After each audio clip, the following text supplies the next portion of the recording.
Apocalypse 17, 1, 15. Et Moïse, il a appelé celui qui sort des eaux, sauver des eaux. Ça veut dire qu'il avait sauvé son peuple, eh bien, des eaux qui représentaient, eh bien, l'Égypte, qui représentait Pharaon. C'est pour ça que le Seigneur, il dit, j'étends ma main d'en haut et je te tire des grandes eaux. Mais Moïse ne pouvait pas nous faire aller dans la Nouvelle Jérusalem. Et la Nouvelle Jérusalem, c'est là qu'est l'assemblée des premiers-nés, la parole de Dieu nous dit. Hébreux 12, 18 à 24. C'est dans cette assemblée-là qu'on ne doit pas quitter. N'abandonnez pas votre assemblée, c'est celle-ci. Ce n'est pas une assemblée où il y a des gourous, où c'est qu'on nous donne du pain empoisonné. Mais les gens se servent de ces paroles. Ils vont vous dire, n'abandonnez pas votre assemblée comme le font plusieurs. Mais quand le Seigneur parle de l'assemblée, c'est de l'assemblée céleste. C'est de l'assemblée qui fait partie du cœur des anges, où Christ est médiateur.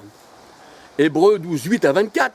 Mais ce n'est pas une assemblée terrestre. Le Seigneur ne nous a jamais appelés qu'on soit comme des cochons entassés dans une porcherie. Le Seigneur nous a appelés à sortir du monde. C'est pour ça qu'il est venu. Il ne nous a pas appelés.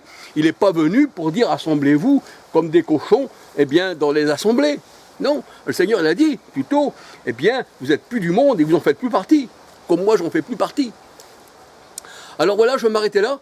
Que le Seigneur vous bénisse, que le Seigneur vous garde. Et puis j'étais venu vous avertir encore une fois, parce que vous savez, on n'arrête pas d'avertir. Le Seigneur a dit qu'on est des sentinelles. Hein, et la sentinelle, une fois qu'elle a averti, bien, elle n'est pas responsable puisqu'elle a averti du danger de ces gâteaux infects que les sectes font manger à leurs adeptes. Alors, voyez-vous, et quand on vient avertir, eh bien, aussi la sentinelle, elle peut mourir. Par cela même qu'elle veille pour pas qu'ils meurent, voyez-vous. On avertit, ne mangez pas, vous allez mourir, mais ceux-là même, ils veulent nous tuer. Pourtant, c'est pour leur vie.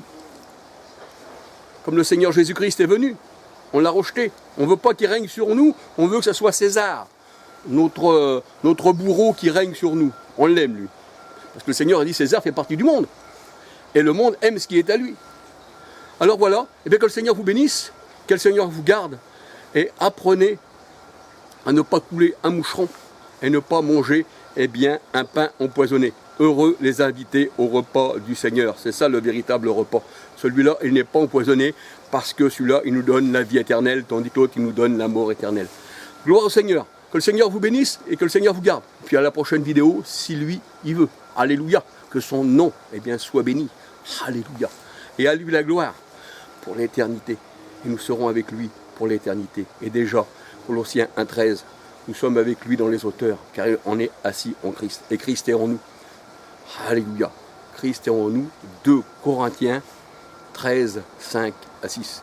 Et s'il n'est pas en nous, nous sommes des réprouvés. Et le Seigneur dit, examinez-vous vous-même pour savoir si Christ est en vous. Sinon, s'il n'est pas en vous, vous êtes des réprouvés. Et la parole de Dieu nous dit, dans 1 Jean 4, 13, nous savons qu'il demeure en nous par l'Esprit qu'il y a en nous. Romains 8, 9. Celui qui n'a pas l'Esprit du Christ ne lui appartient pas. Donc vous l'attendez, donc vous n'êtes pas à lui, donc vous mangez un pain de la méchanceté. Et bien que le Seigneur bénisse aussi ses élus et ses élus. Alléluia, hommes et femmes. Gloire au Seigneur. Alléluia.